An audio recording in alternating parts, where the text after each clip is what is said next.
যেই সূরা শত্রুকে অন্ধ করে দেয়। কি করে দেয়? এই সূরার প্রথম 9টা আয়াত যদি বিপদে পড়ে, শত্রুর কবলে পড়ে আপনি তেলাওয়াত করেন, শত্রুর চোখটারে অন্ধ করে দিবে কে? আল্লাহ। বিশ্বনবী মক্কা থেকে যখন মদিনায় যায়, হিজরতের সময় বিশ্বনবী সূরাত ইয়াসিনের প্রথম 9টা আয়াত তেলাওয়াত করলেন। তেলাওয়াত করে আল্লাহর নাম নিয়ে ঘর থেকে বের হলেন। আশেপাশে কাফেররা ঘুরে কিন্তু বিশ্বনবীরে দেখে না, সবাই খেলে এরকম এরকম করে, ডানে বায়ে হাতায় বিশ্বনবীর সামনে দিয়ে যায়, কিন্তু কাফেরদের চোখ অন্ধ করে দিয়েছে কে? আল্লাহ। এজন্য কোরআন তেলাওয়াত করলে কাফেরদের চোখকে অন্ধ বানায় দেয় কে? আল্লাহ। এজন্য সূরার একটা নাম হচ্ছে সূরাতুল মুইম্মাহ। কি নাম? অন্ধ করে দেয়। তাফসিরে কুরতুবীর মুসান্নিফ ইমাম আল কুরতুবী, উনাকে জালিম বাদশা বন্দী করেছিল। ওনার তাফসিরে এসেছে উনি শক্তিশালী লোক ছিলেন, জেলখানা ভেঙে বাঁচার জন্য দিছে দৌড়।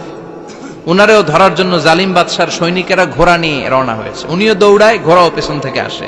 ওমিয়া মানুষ কি ঘোড়ার দৌড়ের সাথে পারে? উনি হাঁটতে হাঁটতে হয়রান হয়ে এক বালুর ময়দানে যে ধপাস করে পড়েছেন। ওরাও ঘোড়া দিয়ে এসে নেমেছে, কিন্তু আজীব তামাশা, উনি বালুতে ধপাস করে পড়েই সূরা ইয়াসিনের প্রথম 9 আয়াত তেলাওয়াত করতে শুরু করেছেন। ওরা নিচে নেমে ডানে বায়ে সামনে পিছনে খালি খুঁজে, কিন্তু দেখে না, সামনেই কিন্তু বসা। ওদের চোখটার অন্ধ করে দিছে কে? আল্লাহ। বিশ্বাস হয়? ঈমান হয়?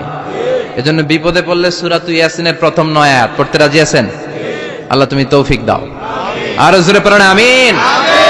এজন্য আল্লাহ চমৎকার ভাবে এই সূরাটা শুরু করে দিলেন। 2টা কাটা অক্ষর দিয়ে আল্লাহ বললেন ইয়াসিন ওয়াল কুরআনিল হাকীম ইন্নাকা লামিনাল মুরসালিন আলা সিরাতিম মুস্তাকিম। পড়েন সুবহানাল্লাহ। ইয়াসিন সূরাটা শুরু করলেন কি দিয়ে? এটা কি কোনো বাক্য? এটা কি কোনো শব্দ? এটা কি অক্ষর? 2টা। প্রথম অক্ষরের নাম, দ্বিতীয়টা আওয়াজ করে বলেন, প্রথম অক্ষরটার নাম, দ্বিতীয়টা। খুব চমৎকার না? বাক্য দিয়ে এই সূরাটা শুরু করে নাই। যেমন ইযা জুলজিলাতিল আরদু জিলজালাহা, এই সূরার প্রথম আয়াত, এটা একটা বাক্য না? আচ্ছা। ওয়াদ-দুহা ওয়াল-লাইলি ইযা সাজা, বাক্য না? কিন্তু ইয়াসিন, এটা কি কোনো বাক্য? এটা কি কোনো শব্দ? না, এটা কাটা 2টা অক্ষর। সুবহানাল্লাহ পড়েন। আল্লাহ 114টা সূরার প্রায় 29টা সূরা এরকম কাটা কাটা অক্ষর দিয়ে শুরু করেছেন। সুবহানাল্লাহ নাই? এই 29টা সূরা কখনো আল্লাহ একটা অক্ষর দিয়ে শুরু করেছেন, কখনো 2টা অক্ষর দিয়ে, কখনো 3টা দিয়ে, কখনো 4টা দিয়ে, কখনো 5টা দিয়ে। একটা অক্ষর দিয়ে আল্লাহ কোরআনের সূরা শুরু করেছেন। এরকম একটা সূরা বলেন, নুন ওয়াল কলামি ওয়া মা ইয়াসতুরুন। নুন, নুন দিয়ে সূরা শুরু হয়ে গেছে। তারপরে কফ, এক অক্ষর দিয়ে সূরা শুরু হয়ে গেছে। সুবহানাল্লাহ পড়েন। সুবহানাল্লাহ। এবার বলেন 2 অক্ষর দিয়ে সূরা শুরু হয়েছে, এরকম সূরা বলেন। এত দূরে যান কেন? এটা আছে না নাই? ইয়াসিন। সুবহানাল্লাহ পড়েন। ইয়াসিন 2 অক্ষর দিয়ে। তারপরে হামিম। এবার 3 অক্ষর দিয়ে আল্লাহ সূরা শুরু করছেন, এরকম আলিফ লাম তাসিন মিম। আল্লাহু আকবার। আবার 4টা অক্ষর দিয়ে সূরা শুরু হয়েছে, এরকম আছে না নাই? হাফেজ সাহেব কোন? আলিফ লাম মিম র, আলিফ লাম মিম সাদ, আছে না নাই? আবার 5টা কাটা অক্ষর দিয়ে সূরা শুরু হয়েছে, এরকম সূরাও আছে না নাই? সূরা মারিয়ামের শুরুতে কি আছে? কাফ হা ইয়া আইন সাদ। সুবহানাল্লাহ পড়েন। এরকম প্রায় 29টা সূরা আল্লাহ কাটা কাটা অক্ষর দিয়ে শুরু করেছেন। কোনো বাক্য দিয়ে নয়, কোনো শব্দ দিয়ে নয়। কি দিয়ে? হারফ দিয়ে। হারফ, এই হারফগুলোরে বলে হুরুফ আত-তাহাজ্জি বা হুরুফ আল-মুকাত্তাআত, কাটা কাটা অক্ষর। মনে রাখবেন কোরআনের আয়াতগুলো 2 ভাগে বিভক্ত, একটা মুহকাম, একটা মুতাশাবিহ। মুহকাম মানে যেগুলোর অর্থ আমরা জানি, যেগুলোর ব্যাখ্যা আমরা জানি, যেটার ইন্টারপ্রিটেশন, এক্সপ্লেনেশন আমাদের জানা আছে।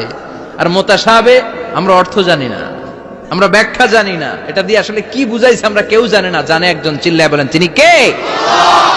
আল্লাহ বললেন ওয়া ইন কুনতুম ফি রাইবিম মিম্মা নাযালনা আলা আবদিনা ফাআতু বিসূরাতিন মিন মিসলিহি ওয়াদউ শুহাদাআকুম মিন দুনিল্লাহি ইন কুনতুম সাদিকিন। আল্লাহ বললেন ও জাহেলি যুগের লোকেরা শোনো শোনো, এত আরবি কবিতা বানাতে পারো, এত গল্প লিখতে পারো, আরবিতে এত নোবেল বানাতে পারো, উপন্যাস বানাতে পারো, আর্টিকেল লিখতে পারো, আমার নবীর উপর যে কোরআন আমি নাজিল করেছি এই কোরআনের ব্যাপারে অন্তরে যদি কোনো সন্দেহ থাকে, বাপের বেটা হলে পারলে কোরআনের মতো একটা সূরা বানিয়ে নিয়ে আসো।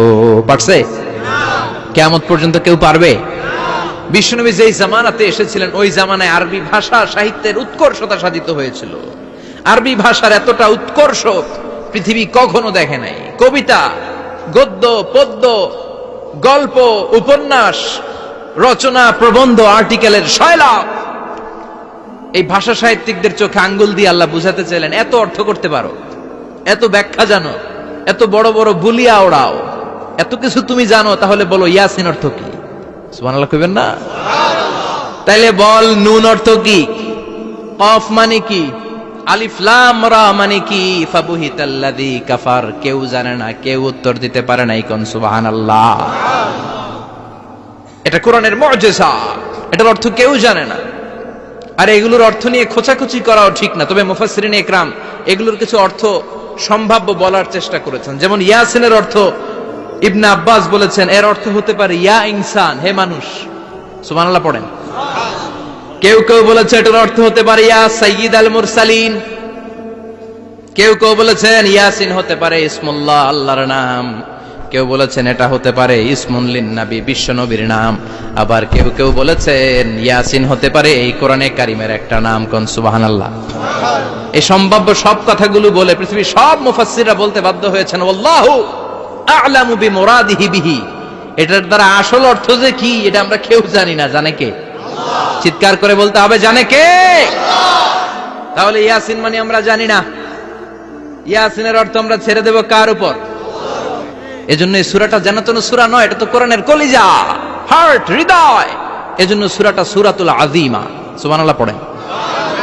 আমাদের দেহে যেমনি কলব আছে, প্রতিটা প্রাণীর যেমনি কলব আছে, অন্তর আছে, কোরআনেরও কলব আছে না নাই? কোরআনের কলবের নাম চিল্লায় বলেন, কোরআনের কলবের নাম। আবার বিশ্বনবী বলতেন ইকরাউ আলা মাউতাকুম সূরাত ইয়াসিন। তোমাদের মুমূর্ষু ব্যক্তিদের সামনে বসে সূরাত ইয়াসিন তেলাওয়াত করো।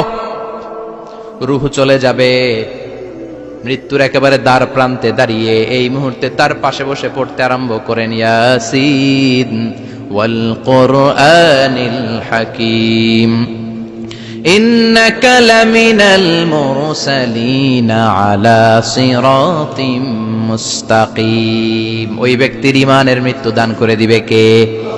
মৃত্যুর কষ্ট হালকা করে দিবে কে? আবার বিশ্বনবী বলতেন রাত্রিবেলা যে ব্যক্তি একবার সূরাত ইয়াসিন তেলাওয়াত করে ঘুমাতে যায়, সকালবেলা নিষ্পাপ অবস্থায় তারে ঘুম থেকে জাগাবে কে?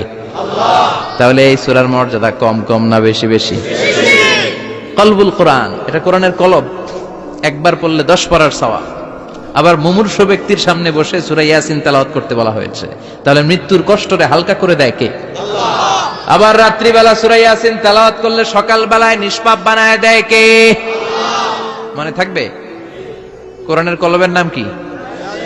ভুলে যাবেন না তো? বেশি বেশি তেলাওয়াত করতে রাজি আছেন? সকাল সন্ধ্যা তেলাওয়াত করবেন তো? সূরা ইয়াসিন ছাড়াও এই সূরার অনেকগুলো নাম তাফসীর গ্রন্থে পাওয়া যায়। এই সূরার একটা নাম হচ্ছে সূরাতুল কাদিয়া। সূরাতুল তাকদি হাজাতা কারিইহা। যে এই সূরা তেলাওয়াত করে ওই তেলাওয়াতকারীর যে হাজত আছে, প্রয়োজন আছে, এই সূরার বরকতে আল্লাহ তার প্রয়োজন পূরণ করে দেয়। আমাদের জীবনে প্রয়োজন আছে না নাই? কার কাছে চাইবো? বিপদে পড়লে কারে বলবো? আমরা বিপদে পড়লে প্রথমে শেয়ার দেই ফেসবুকে। কোথায় শেয়ার?